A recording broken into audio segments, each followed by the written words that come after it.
Hi, my name is Mallory Contreras, or Miss Contreras, and today we're going to be talking about prophecies in the Bible. So this year in Bible, we've learned a lot of different stories about things that happened in history and in the Bible. Now, today we're going to talk about why those stories are so important and how some of these stories were known about before they even happened. That is what is called a prophecy. A prophecy is a prediction of what is to come. Now, it's a little bit different than it is when we do science or math. In science, we gather all the information and we look around to see what makes the most sense, what we think will happen based on what we already know. In the Bible, it's not that way. Humans can't know what's going to happen. Only God does. So God tells people in a lot of different ways, sometimes through angels, sometimes through writings or through books or dreams or feelings, what's going to happen in the future. Now, God's prophecies are different because God's prophecies will always come true. We know that what He says is truth, and we know that when He says it'll happen, it will happen. So, it's important to remember that even though these hadn't happened yet, and they were telling what was going to happen in the future, it was a little bit more than a prediction because we know that what God says is true. It's also important to remember that the people who shared this information were not the ones who were making the prophecies. They were just being used by God. Like we all have gifts. We've talked about gifts in class and how God uses us all in different ways. God used His people to share the word through the Bible or through telling others. But these ideas were not their own. This was sharing God's word with other people. And it was sharing what God promised would happen. So I want you to think for a minute about a time in the Bible when it said something would happen before it happened, and then it came true. All right, did you think of one? All right, well now I want to show you an example of a prophecy of what was to come. It was about a girl named Mary in a tiny town of Nazareth. Now, in another city called Nazareth, there lived Elizabeth's cousin, a young girl named Mary who was soon to be married to a man named Joseph. God also had some amazing news for her. Hail, full of grace, the Lord is with you. Blessed are you among women. Who are you? Do not fear, for you have found favor with God.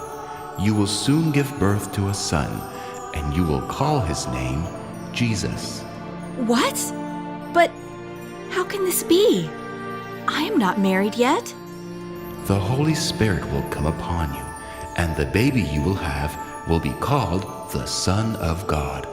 Your cousin Elizabeth is also expecting a child, even in her old age, because nothing is impossible with God. I am the handmaid of the Lord.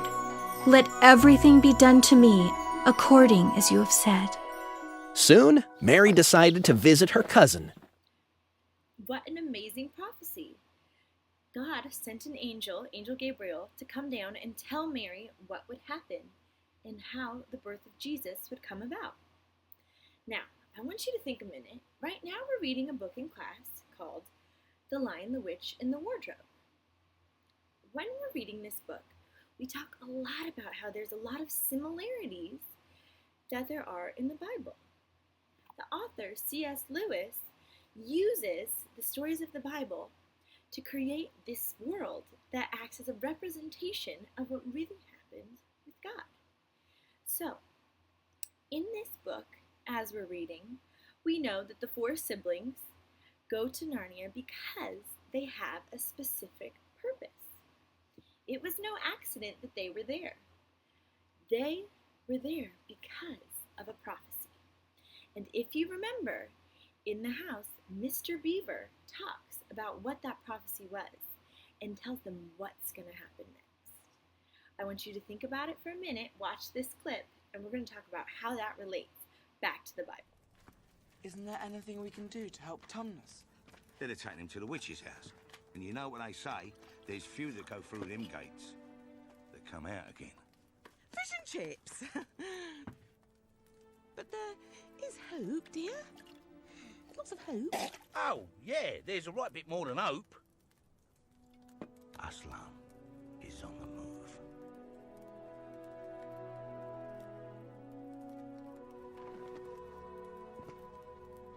Who's Aslan? Who's Aslan?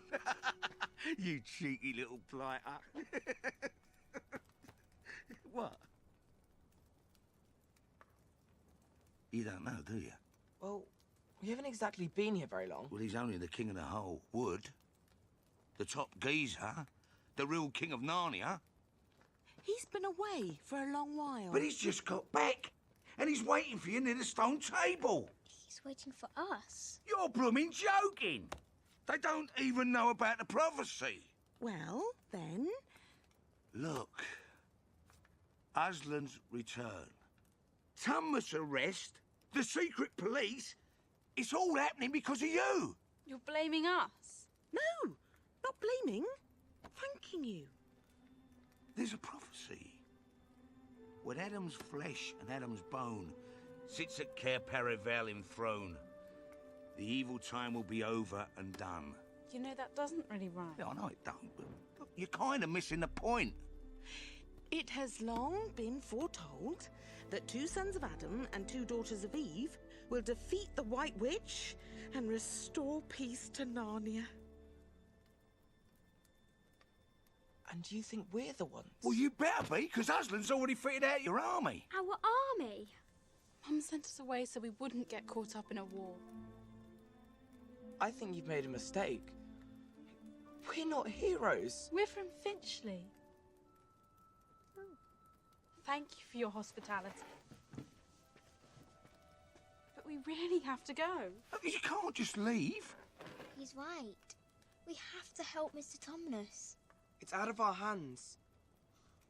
I'm sorry, but it's time the 4 of us were getting home.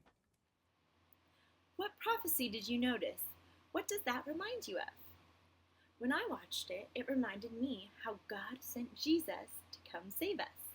Mr. Beaver explains to the children that they are there because Aslan has a plan. Aslan is coming to save all of them from the White Witch. It is like how Jesus came to save all of us from Satan and the sins of this world. He was overcome and defeated by Jesus. The prophecy in the book said the children would be there, and with their help, Aslan would retake all of Narnia, and it would all become his again. The same way that Jesus came to take us back for himself, so we can live with him in heaven forever.